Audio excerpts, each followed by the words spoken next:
బ్రహ్మంగారు అనగానే ఎప్పుడు యుగాంతం వస్తుంది, ఎప్పుడు సునామీ వస్తుంది అనే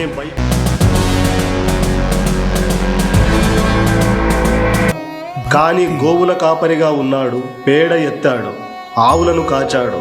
తన యాదవ వృత్తిని శ్రీ మహావిష్ణు అంశగా రాబోయే వీరభోగ వసంత రాయులుగా కీర్తించబడుతున్న బ్రహ్మంగారు ఏం చేశారు?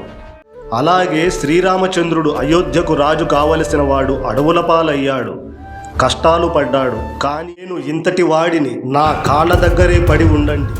పంది కడుపున ఏనుగు పుట్టడం, నీళ్లు దీపాలకు నూనె, ఏ రోజు భక్తుల దగ్గర చేయి చాచలేదు. ఆయన ఒక విశ్వబ్రాహ్మణుడు, తన కులవృత్తిని దైవంగా భావించారు. ఒక పక్క కాలజ్ఞానం రాస్తూనే మరో పక్క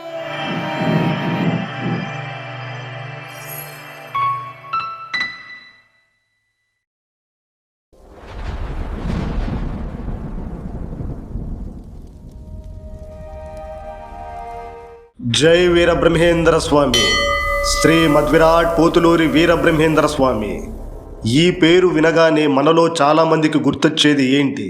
కాలజ్ఞానం, రాబోయే ప్రళయాలు, పంది కడుపున ఏనుగు పుట్టడం, నీళ్లు దీపాలకు నూనె అవ్వడం, ఇవే కదా. కానీ ఒక్క నిమిషం ఆలోచించండి. ఒక అవతార పురుషుడు ఈ భూమి మీదకు వచ్చింది కేవలం మనల్ని భయపెట్టడానికేనా? భవిష్యత్తులో ఏం జరుగుతుందో చెప్పి వెళ్ళిపోవడానికేనా? కాదు.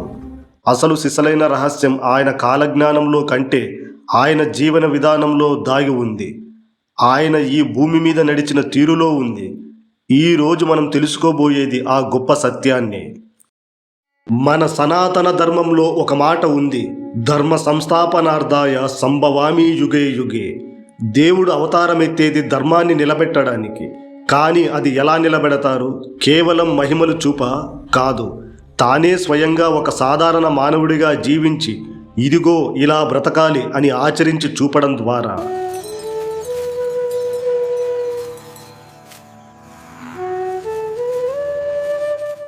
ఉదాహరణకి శ్రీకృష్ణ పరమాత్మను చూడండి.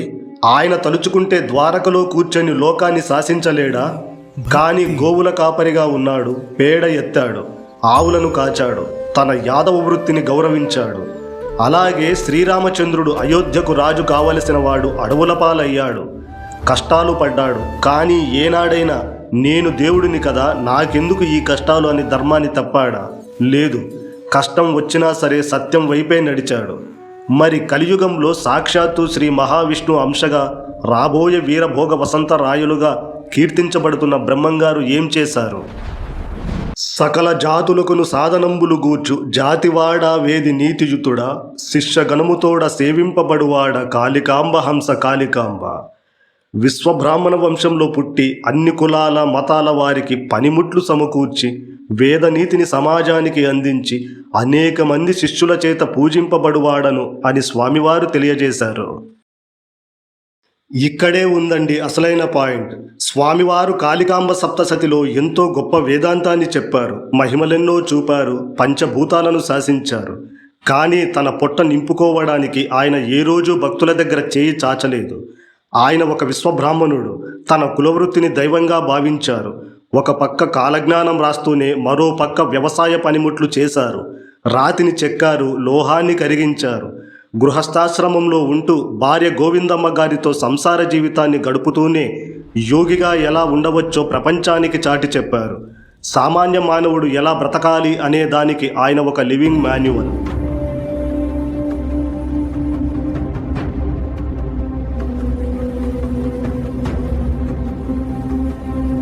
నేను ఇంతటి వాడిని, నా కాళ్ళ దగ్గరే పడి ఉండండి అని ఆయన చెప్పలేదు. నీ పని నువ్వు చేసుకో, నీ వృత్తిని నువ్వు గౌరవించు, అదే సమయంలో ధర్మ మార్గంలో నడువు అని తన చేతల ద్వారా చూపించారు. ఇదే కర్మయోగం అంటే. కానీ ఈరోజు మనం ఏం చేస్తున్నాం? బ్రహ్మంగారు అనగానే ఎప్పుడు యుగాంతం వస్తుంది, ఎప్పుడు సునామీ వస్తుంది అనే భయంలోనే బ్రతుకుతున్నాం. ఆయన తత్వాన్ని వదిలేసి ఆయన ప్రవచించిన ప్రళయాల గురించి మాత్రమే చర్చిస్తున్నాం. ఆయన కేవలం ఒక జ్యోతిష్యుడో లేక భవిష్యవాణో కాదు, ఆయన ఒక పరమ గురువు. రాబోయే వీరభోగ వసంత రాయులుగా ఆయన వస్తున్నారు అంటే అర్థం ఏంటి? అధర్మాన్ని అంతం చేయడానికి. మరి ఆ అవతారం రాకముందే ఆయన మనకి ధర్మం అంటే ఏంటో ప్రాక్టికల్గా చేసి చూపించారు కదా. ఒక శిల్పిగా, ఒక గృహస్థుడిగా ఉంటూనే దైవత్వాన్ని పొందవచ్చు అని ఆయన నిరూపించారు. మనం చేయాల్సింది ప్రళయాల గురించి భయపడటం కాదు. ఆయన చూపిన బాటలో మన వృత్తి ఏదైనా సరే దాన్ని నిజాయితీగా చేస్తూ ధర్మబద్ధంగా బ్రతకడం. కాబట్టి మిత్రులారా, ఈసారి బ్రహ్మంగారి ఫోటో చూసినప్పుడు మీకు కేవలం కాలజ్ఞానం గుర్తుకు రాకూడదు. కష్టపడి పనిచేసే ఆయన చేతులు గుర్తుకు రావాలి. ధర్మానికి కట్టుబడిన ఆయన మనసు గుర్తుకు రావాలి. ఆయన రాసిన కాళికాంబ సప్తసతిలోని సారాంశం ఇదే. గురువు చెప్పిన మార్గంలో నడుచుకుని వాడే నిజమైన శిష్యుడు. ఆయన చూపిన మార్గం స్వధర్మ ఆచరణ. మనం మన పనిని దైవంగా భావిస్తూ తోటి వారికి సహాయపడుతూ బ్రతికితే వీరభోగ వసంతరాయల ఆగమనం మనకు భయాన్ని కాదు, అభయాన్ని ఇస్తుంది. ఈ వీడియోలోని విశ్లేషణ మీకు నచ్చితే బ్రహ్మంగారి తత్వాన్ని 10 మందికి షేర్ చేయండి. కాలజ్ఞాన భయాన్ని కాదు, ఆయన చూపిన ధర్మ మార్గాన్ని పంచుదాం. సర్వం శ్రీ వీరబ్రహ్మేంద్ర దివ్య చరణార విందార్పణమస్తు. హరి ఓం.